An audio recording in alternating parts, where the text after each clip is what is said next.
Está no ar o programa Espaço Cidadão com Robson Carvalho.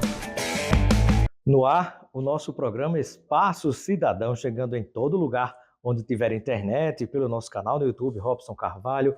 Pode localizar também pelo Robson Cidadão e ainda ouvir pelo Spotify com o mesmo nome. Aproveita, faz a sua inscrição. Ainda chegando à TV 247, chegando também ao portal Congresso em Foco e à TVT São Paulo e retransmissoras, como também no seu canal do YouTube. Hoje estamos aqui em São Paulo, no bairro de Pinheiros, onde vamos conversar com a Viviana Santiago. Viviana Santiago é diretora executiva da Oxfam Brasil. O que é Oxfam? Qual a importância desse trabalho para o nosso país? Vamos conversar com ela a respeito deste tema e as diversas áreas de atuação da própria Oxfam e como você pode estar mais perto da Oxfam, tendo acesso a dados, a informações muito importantes para todos nós brasileiros e brasileiras. Seja bem-vinda ao nosso Espaço Cidadão, Viviana Santiago. Obrigada, é uma alegria poder estar aqui para conversar sobre o nosso trabalho enquanto Oxfam e conversar sobre as desigualdades do nosso país. Prazer tê-la conosco. A primeira pergunta, naturalmente, é: o que é Oxfam? A Oxfam é uma organização brasileira que faz parte de uma confederação internacional, a Confederação Oxfam. Então, nós somos Oxfam Brasil. Nós somos uma organização da sociedade civil cuja principal missão é atuar por um Brasil mais justo e menos desigual. Então, nós trabalhamos tanto com projetos de intervenção direta, quanto com a produção de dados e com incidência política, para tirar tudo aquilo que promove a desigualdade no nosso país. Muito bem. E eu gostaria de saber por que o nome Oxfam? A Oxfam, ela é uma organização de origem inglesa, né, que se origina em Oxford, então na Inglaterra. Então, onde tem a Universidade de Oxford. Exato. E ela começa dentro desse processo, né, de ajuda internacional, de pensar, né, apoio, doações, né, para países que estavam em situações, né, de dificuldade. E então a gente mantém essa tradição, né, do início do nome até hoje, sendo uma confederação, né, estando agora em mais de 30 países ao redor do mundo. Maravilha. E você falou no início da sua apresentação em relação a essa organização não governamental a respeito de incidência política. De que maneira vocês atuam? Há um trabalho de pesquisas, de levantamento de dados, de informações, e a partir daí se faz um diagnóstico. E posteriormente se pensa de alguma forma numa intervenção? Qual que é o sentido do que você acabou de relatar para nós? O trabalho com incidência política, também conhecido como advocacy, é um trabalho no qual a gente, de fato, a gente vai incidir, né, para mudar uma determinada realidade. Então, a gente vai atuar para transformar uma realidade de um status ruim para um status melhor. No nosso caso, a gente diz que nós somos a incidência do bem, porque existem vários tipos de incidência, né? As pessoas elas vão tentar sempre mudar a realidade para que essa realidade atenda aos seus pré-requisitos. No nosso caso, nós queremos um Brasil mais justo e um Brasil menos desigual. Aqui na Oxfam, a gente atua em 4 áreas, né? A gente atua na área de justiça rural, a gente atua na área de justiça racial e de gênero, justiça climática e Amazônia e justiça econômica e social. Então, a gente olha para o Brasil a partir dessas 4 lentes, vamos dizer assim, e identificamos situações de desigualdade. E aí, quando nós identificamos essa situação de desigualdade, vou usar um exemplo. Quando a gente pensa na situação dos impostos aqui no Brasil, né, pensar, uau, né, quando a gente tem um tipo de tributação como no nosso país, que é um tipo de tributação que ele está incidindo muito mais no consumo do que na renda e no patrimônio. Então, isso quer dizer... É absolutamente injusto e contribui para ampliar as desigualdades, porque na prática o rico paga menos. Aliás, Exatamente. O milionário, porque quando se fala rico, muita gente acha que está inserido nesse contexto, mas na verdade assim, para uma parcela muito pequena da população, que eu acho que cabe dentro dessa sala aqui. Exato. Quando eu costumo dizer para as pessoas, quando a gente está falando de reforma tributária, de taxação de grandes fortunas, aí aquela pessoa que tem um HB20 pensa que é com ela. Eu digo, não é sobre você, que tem um Renault, que tem um HB20. A gente está falando... Nem a pessoa da Hilux também não. Não, a gente está falando de grandes fortunas. A gente está falando de grandes fortunas e a nossa tributação, ela é uma tributação que a gente diz que ela é regressiva, porque quer dizer que, como ela se concentra principalmente no consumo e não na renda e no patrimônio, então quem tem mais renda e mais patrimônio paga menos. E aí, aquelas pessoas que têm menos, elas acabam pagando mais por quê? Porque todo o recurso dessa pessoa é tributado, porque as pessoas mais pobres, elas comprometem cerca de 70% do seu orçamento só com alimentação. Então, ela paga. Uma pessoa mais rica, não. E na alimentação já tem uma carga tributária pesada também. Pesadíssimo. Então, incidência é a gente olhar essa realidade e dizer o que é que a gente precisa fazer para mudar, E para aí ser mais estamos em justo. curso com discussão sobre regulamentação do que foi aprovado em relação à reforma tributária. De que maneira a Oxfam entra nessa discussão? Bom, primeiro é fazendo as pessoas entenderem como esse cenário é injusto. É mostrar para as pessoas que sim, as pessoas mais pobres pagam imposto, porque a gente vive num país que praticamente criminaliza a pobreza, né? Ah, porque os pobres são vagabundos, a pessoa está assim porque quer, porque a pessoa... Esse discurso meritocrático. Ou porque não estudou, como se tivesse tido a oportunidade de estudar, de ter um espaço familiar para se que desse as desenvolver. condições. E aí, quando a pessoa que já não teve acesso, né? Porque quando a gente pensa acesso à creche no Brasil, acesso à educação, permanência na educação. Hoje no Brasil, a gente não discute praticamente na educação básica, a gente não discute acesso, a gente discute permanência, embora a gente ainda tenha que discutir acesso, porque tem lugares que o acesso à escola é muito precarizado. Mas o grande tema também da educação hoje é permanência. Quem pode continuar estudando? Ou seja, essa pessoa não pôde se desenvolver, mas aí quando a gente cresce, a gente tem esse abismo entre ricos e pobres, e que as pessoas mais pobres, elas só podem continuar pobres, por conta da carga tributária que elas pagam. Então, dentro da agenda da reforma tributária, porque a gente precisa de uma medida de reformar o nosso modelo de tributação, a gente defendeu, de fato, dentro dessa primeira fase da reforma, que era a reforma do consumo. E a gente dizia, a reforma tributária sobre consumo é sobre renda também, porque as pessoas mais pobres, a maior parte da sua renda está sendo utilizada para o consumo, consumir alimentos, consumir serviços, diferente das pessoas mais ricas. Então, primeiro, a gente defendeu o mecanismo do cashback, que a gente pudesse ter essa parcela da população. Nossa proposta era que ganhasse até um salário mínimo, que essa parcela da população ela estivesse inserida no mecanismo do cashback. Quer dizer que tudo aquilo que a pessoa compra, ela recebe de volta esse imposto. E a gente defendia também que fosse 100% de cashback. Uma pessoa que ganha até um salário mínimo, que ela pudesse, dentro de alimentos que estão ali contidos na cesta básica, serviços como água, luz, gás, que essa pessoa tivesse de volta, né, todo o imposto que ela paga nesses serviços e consumo. Né? É uma proposta abraçada também pelo governo federal, o presidente Lula, através do ministro da Fazenda, Fernando Haddad? Essa proposta, uma versão dela é a versão aprovada pelo governo. Né? O governo ele propõe, né, que a gente tivesse um cashback, inclusive foi isso que foi aprovado, né, na primeira fase de aprovação da reforma sobre o consumo, aprovou-se o mecanismo do cashback, mas um cashback só para pessoas que ganham até meio salário mínimo, que são as pessoas que estão no CAD único. Né? Nós acreditamos que isso é insuficiente. Recebe um auxílio já. Que a pessoa tem ali uma renda, família, sim, e que tem uma renda de até 400 e poucos reais. Bom, considerar que quem tem mais do que 400 e poucos reais não precisa disso, é muito complexo, né? Que essa pessoa, mas a gente acha que é insuficiente por vários motivos. Primeiro, porque até um salário mínimo não é suficiente para a gente viver com dignidade no nosso país. E segundo, porque essas pessoas que recebem até meio salário mínimo, pela precariedade da sua vida, elas já quase não acessam esses alimentos de qualidade. Então, é provável, né, que o impacto seja muito menor. Com uma renda até um salário mínimo, a gente teria um impacto muito maior na vida dessas pessoas com a devolução do cashback. Por quê? Porque são pessoas que já pagam esses alimentos, que já têm um poder de compra maior, então elas receberiam um retorno maior com o cashback.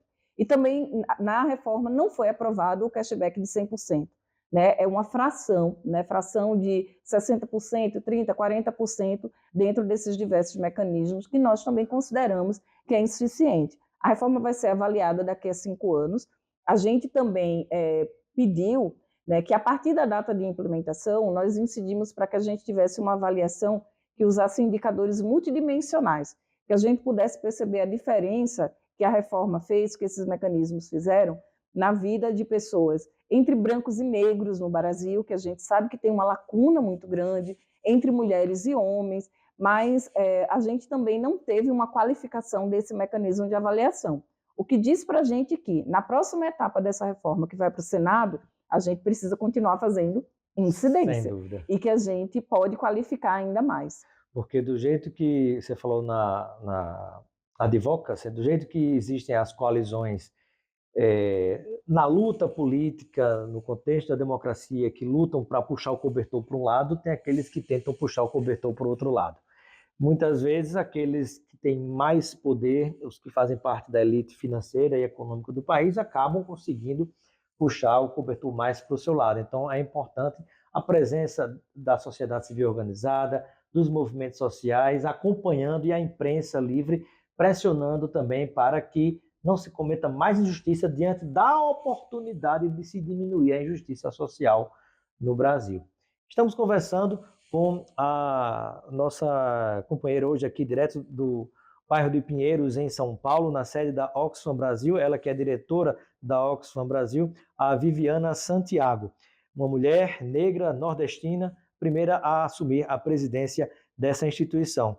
E eu gostaria de te perguntar, Viviana, além dessa temática onde vocês estão atuando com informações, com articulações, com dados, onde mais a Oxfam atua e que outros exemplos você poderia compartilhar com quem nos acompanha? Eu sei que há, por exemplo, né, e eu já recebi, tenho impresso, né, por exemplo, a Distância que Nos Une, né, que é um retrato das desigualdades brasileiras, e vocês trazem, né, o perfil da riqueza, da pobreza do Brasil e tantas outras coisas, além de vários outros relatórios. Exatamente, né? A gente tem aqui na Oxfam, como eu mencionei, as nossas áreas estratégicas de atuação. Então, por exemplo, na área de justiça rural e desenvolvimento, a gente trabalha muito fortemente com as cadeias produtivas. E às vezes parece para as pessoas que esse tema é distante, né? De dizer, meu Deus, o que é que esse povo está em São Paulo e está fazendo, trabalhando justiça rural? Bom, primeiro que a nossa atuação é no Brasil inteiro, nós atuamos em todas as regiões a partir da parceria e articulação com organizações locais. E nós atuamos, né, crescendo com o trabalho dessas organizações, apoiando o trabalho dessas organizações e assim fazendo um trabalho mais forte e que, de fato, ele está bem ancorado na realidade brasileira. O segundo aspecto é que a gente só tem uma ilusão de que o que acontece no campo não tem a ver com quem vive na cidade. Tem a ver sim. Tem a ver com o café que a gente bebe, tem a ver com a fruta que a gente come, tem a ver com o pão, tem a ver com a roupa que a gente veste.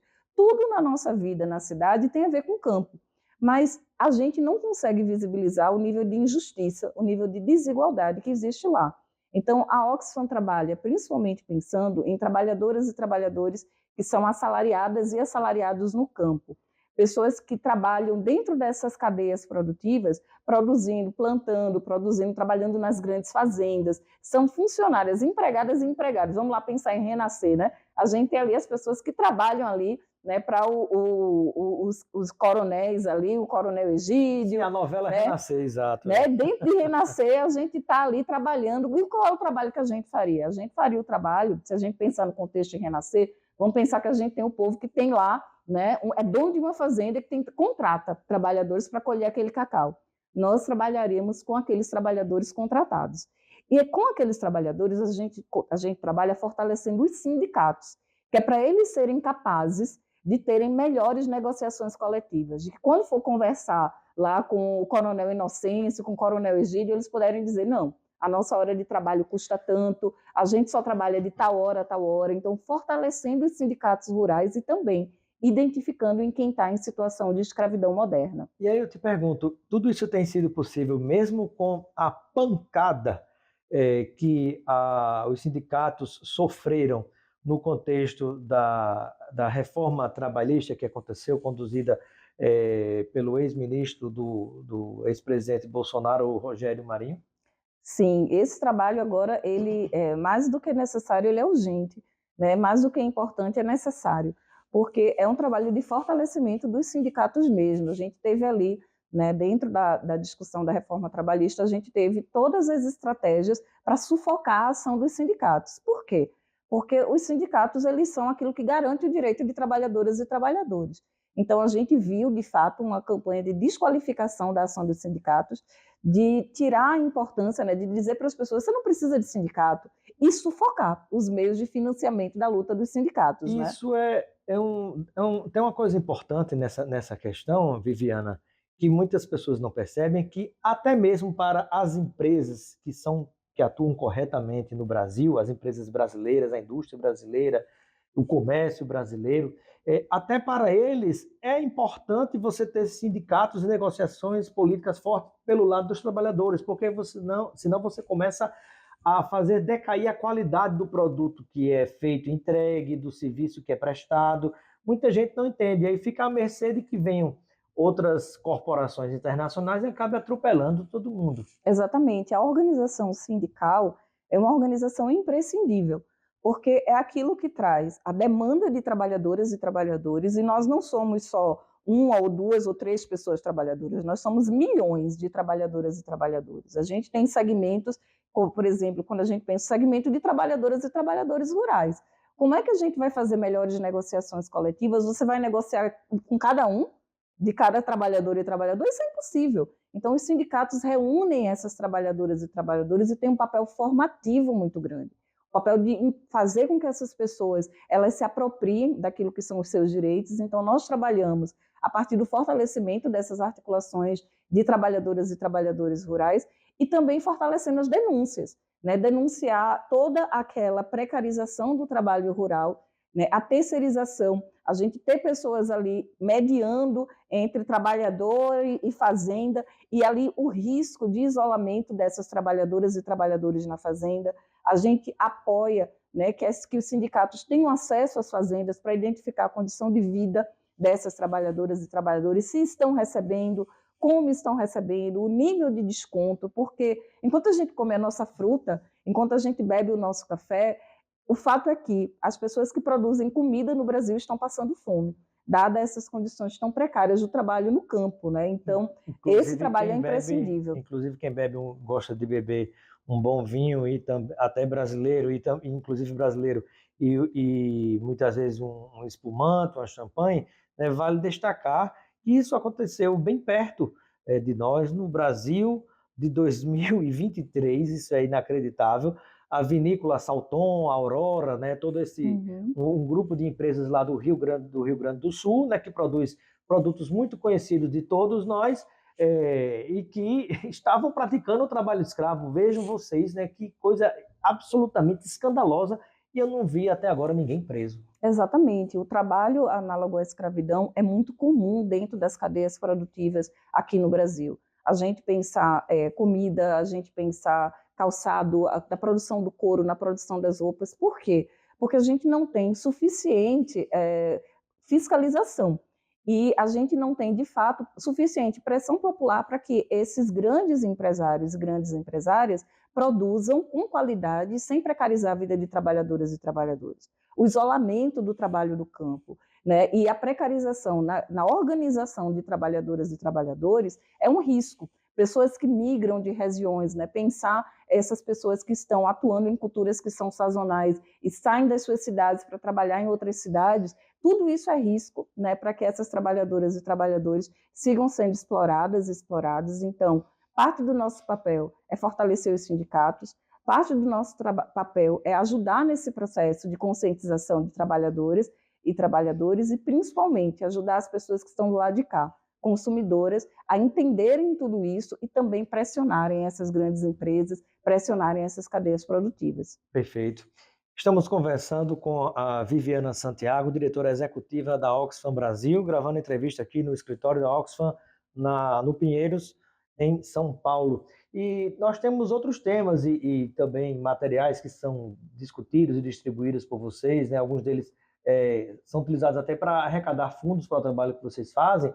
Eu vejo aqui algo que, para mim, é muito precioso, que se chama a democracia inacabada, né? De fato, aí nós temos a Constituição de 88, tida por cidadã, com direitos maravilhosamente garantidos no papel, mas para a prática a gente ainda tem que construir muita coisa. Exatamente, né? Quando a gente pensa em democracia, a democracia, por todas as forças que querem impedi-la, ela nunca vai estar completamente garantida, ela vai estar sempre sendo ameaçada.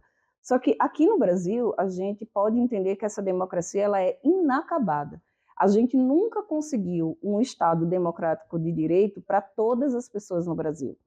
Esse Estado democrático de direitos, né, aquilo que a Constituição cidadã, né, aponta, isso não é vivido da mesma forma por todas as pessoas, né? Eu penso muito, eu trabalhei durante muito tempo da minha vida no movimento da infância, né, por direito de crianças e adolescentes.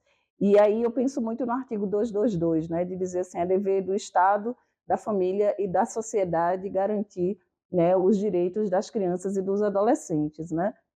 Quais crianças e quais adolescentes tiveram seus direitos garantidos? Quando a gente pensa, por Quais exemplo, tiveram acesso a ter uma família ou a ter algum tipo de cobertura do Estado ou que dirá algum tipo de amparo, né? Quando não são amparadas por nenhuma dessas instituições, acabam sendo adotadas muitas vezes pelo tráfico, pelo crime organizado e pelas exatamente, e milícias. numa punição, né? Eu trabalhei durante muito tempo, né, dentro de instituições que atuavam com crianças que tiveram seus direitos violados ou em risco de ser violados e por isso foram afastadas temporariamente das suas famílias, uma medida de proteção. E o que a gente observa é que isso, em muitas vezes, é um processo de revitimização dessas famílias. Primeiro, esse Estado não foi garantidor dos direitos dessa família de poder cuidar de seus filhos e filhas, porque o precário acesso ao mercado de trabalho, o precário acesso à remuneração digna, né, faz com que essas pessoas não fossem capazes de cuidar de seus filhos e filhas, e isso é garantia do Estado, é dever do Estado garantir o nosso acesso ao trabalho, à água, à luz, ao saneamento, à moradia, né, à comida. O Estado não garantiu, essas famílias não conseguem exercer o seu papel protetor, e aí o que é que o Estado faz depois? Tira os filhos dessa família. Mas o que é que a Constituição Cidadã diz? É dever do Estado, da família e da sociedade garantir. Então, o Estado não conseguiu, a família não pôde prover e a sociedade criminaliza essa família, né? Diz assim, olha, não tem capaz, é incapaz, não é provedora, maltrata. Então, a gente tem quase uma criminalização da pobreza. Só que a pobreza não é responsabilidade do indivíduo, né? É uma lógica muito meritocrática a gente acreditar que eu sou pobre porque eu não me esforcei o bastante. Sério? Né? A pessoa acorda de 5 da manhã e trabalha até 10 da noite e você acha mesmo que essa pessoa não trabalhou bastante, não se esforçou bastante, né? Como as Então, pessoas que se matam de trabalhar, não significa dizer que ela vai alcançar um bom espaço ou ter uma remuneração compatível com o seu trabalho, né? As injustiças estão exatamente no meio de tudo isso que estamos falando. exato, a gente acabou de lançar enquanto Oxfam um estudo que fala sobre a desigualdade na América Latina, né? E chama Econonuestra, Tempo para uma Economia para Todas e Todos, e em português a gente vai fazer a tradução literal, né? Econonossa, porque é aquela provocação, né? Economia não, é uma economia para todas e todos, né? E a América Latina é a região... Legal, ao invés de economia, Nossa. parecido até com italiano, Nossa. Né? Nostra, né? Digamos assim, a economia é nostra, não não é de todas as pessoas. É de todas as a pessoas. gente precisa de uma e economia para todos. É política. É política. E nesse estudo, uma coisa que eu queria mencionar é que nós identificamos, né, que, óbvio, a América Latina é a região mais desigual do mundo. A concentração de renda aqui é maior do que em qualquer outra região do mundo. Estamos na periferia do capitalismo. Exato. E pense assim, que quando eu falo da região mais desigual, eu estou falando, mesmo dentro do sul global, nós somos a região mais desigual. E nós descobrimos, né, que 1 bilionário na América Latina, certo? Vamos pensar que se uma pessoa que ganha um salário mínimo médio na América Latina, e para ela ganhar o que um bilionário ganha em um dia na América Latina, essa pessoa tem que trabalhar 90 anos. 90 anos de trabalho de uma pessoa que ganha um salário mínimo corresponde a um dia de trabalho de uma pessoa bilionária. Ou muitas vezes não do trabalho, porque há da muitos... renda. Pois é, porque muitos literalmente não trabalham.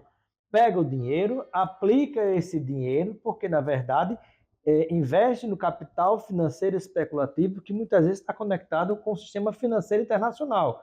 Mas na verdade o capital não tem pátria, então essas pessoas não têm nenhum compromisso com a população daquele lugar, diferente quando você investe no capital produtivo, gera emprego, gera renda. E essas pessoas ganham dinheiro com o trabalho dos outros, porque o dinheiro não gera dinheiro. O que gera riqueza, que você pode converter em dinheiro, é o trabalho. Exatamente, né? E isso nos leva diretamente de volta ao nosso ponto, por exemplo, de tributação. Porque o que é que possibilita, né, que isso aconteça? São os sistemas tributários, a maneira como a gente taxa as pessoas no mundo.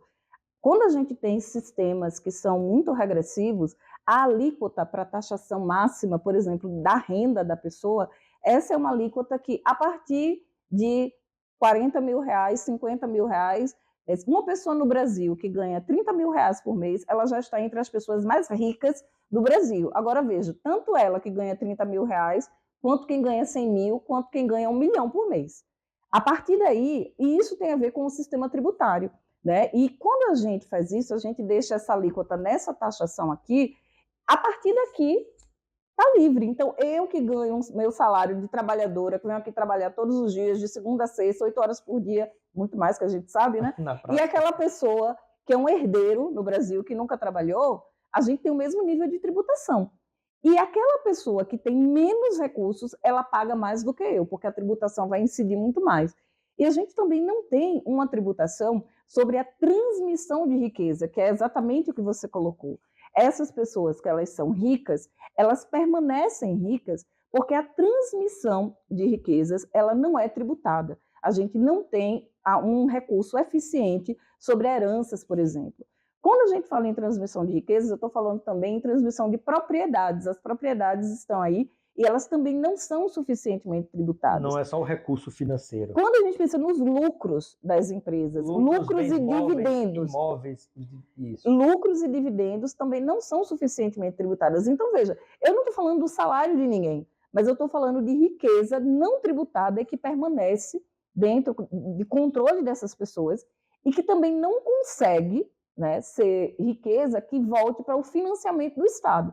Porque essas pessoas, para permanecerem ricas, elas se utilizam de tudo do Estado. Todas as políticas que estão ali, muitas vezes usando de isenções fiscais, e esse dinheiro ele não volta para financiar o Estado, que é o que financia a política para todo mundo.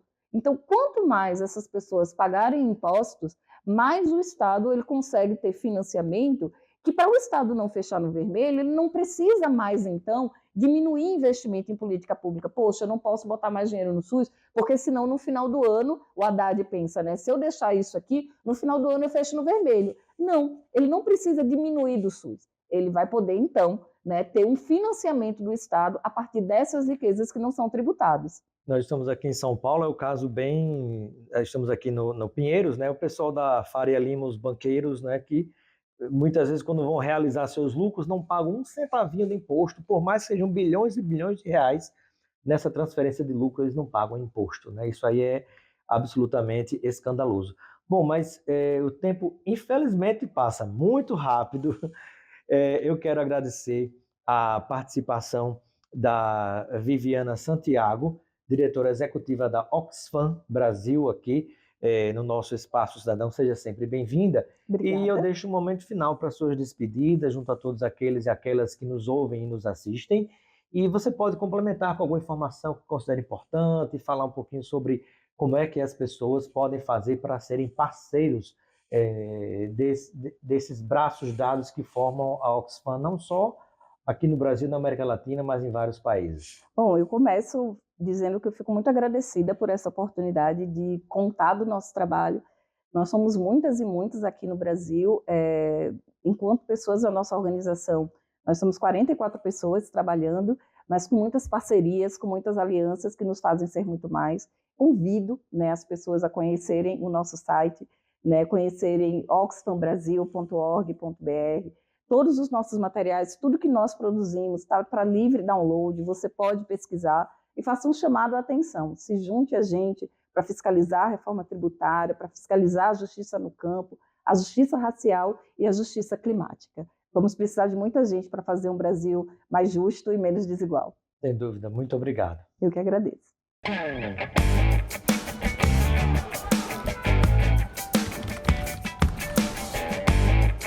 Você ouviu o Espaço Cidadão com Robson Carvalho.